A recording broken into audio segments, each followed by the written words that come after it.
Living a Christian life and looking for ways to tell people about Jesus is not a new thing.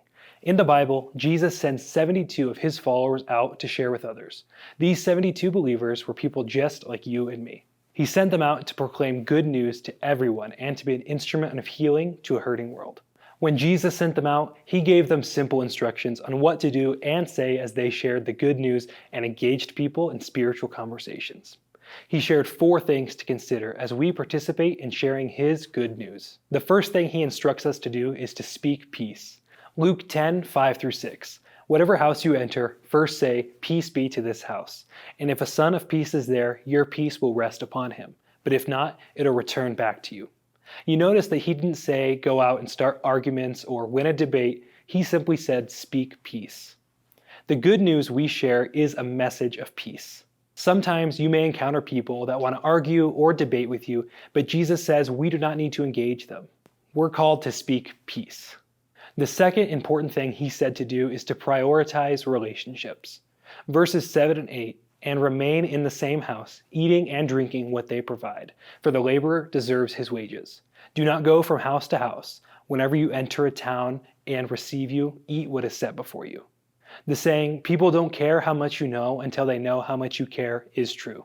We all like it when somebody takes an interest in who we are. It makes us feel seen and as an individual, not just a project or a task. Prioritizing relationships means investing time to get to know people. We can ask them questions about their life, their family, their hopes for the future. This is how Jesus interacted with people he encountered in the Bible, and he is always effective with connecting with people.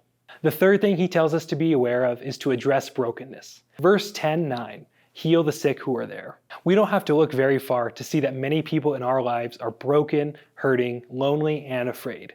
The broken people in this world are not lost on God. He sees them, he cares for them. The way we serve God on earth today is by serving people, especially the people that are hurting. When we serve them, we earn the opportunity to tell them about Jesus. And the last thing Jesus instructed the 72 to do is to proclaim the kingdom. Verse 10, say to them, the kingdom of God has come near to you. While speaking peace, prioritizing relationships, and addressing brokenness are very important, we must not forget that we are to tell them about Jesus and his kingdom. Christians should be the kindest, most loving people on earth, living in peace with others. Christians should also be a group of people known for serving others and meeting people's needs. But most importantly, Christians are called to tell others about Jesus and his gift of forgiveness and salvation. If we as Christians don't share with our friends about Jesus, who will? When you get to the point where you want to talk to somebody about Jesus, you can share the gospel in 5 words or the good news according to John.